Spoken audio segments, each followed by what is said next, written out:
هنعمل الجيلي بين برونزر ب3 مكونات فقط وبمنتهى السهولة. اول حاجة معايا انا اخدت 7 جرام لون روز جولد بيجمنت، ونزلت عليهم ب14 جرام جوجوبا اويل وبقلبهم مع بعض.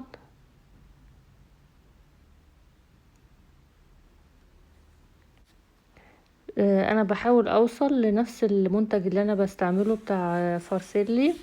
بستعمل الجيلي بين بتاعهم، فهتشوفوا ان انا يعني هوصل بالظبط لنفس المنتج، يعني كأنه هو يعني.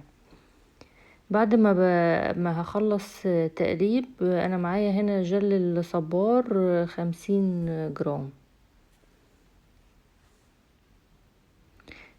بنزل بال50 جرام جل الصبار وهبتدي ان انا اقلب.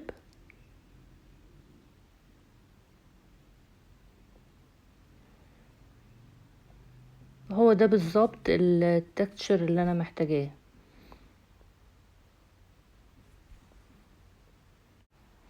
انا هنزل بنص جرام مادة حافظة عشان لو حد حابب انه يعمل المنتج ده تجاري ده يصلح جدا. فلازم اي حاجة تجارية تيجي تبيعيها لازم يبقى فيها مادة حافظة. وبقلب برضو كويس وابتدي انزل بقى بعد كده في الكونتينر بتاعي.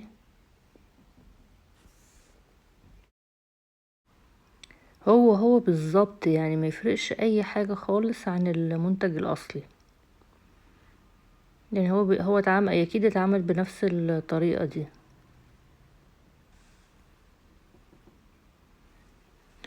وبرضو بخبط كده علشان اي هوا تروح، ونجربه بقى مع بعض.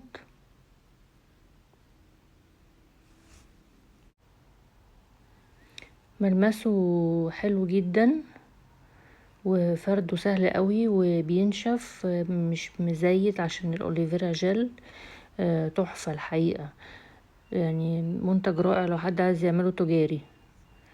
ولو عجبك الفيديو ما تنسيش تعملي لايك وتسيبيلي كومنت، واشوفك ان شاء الله في فيديو جديد.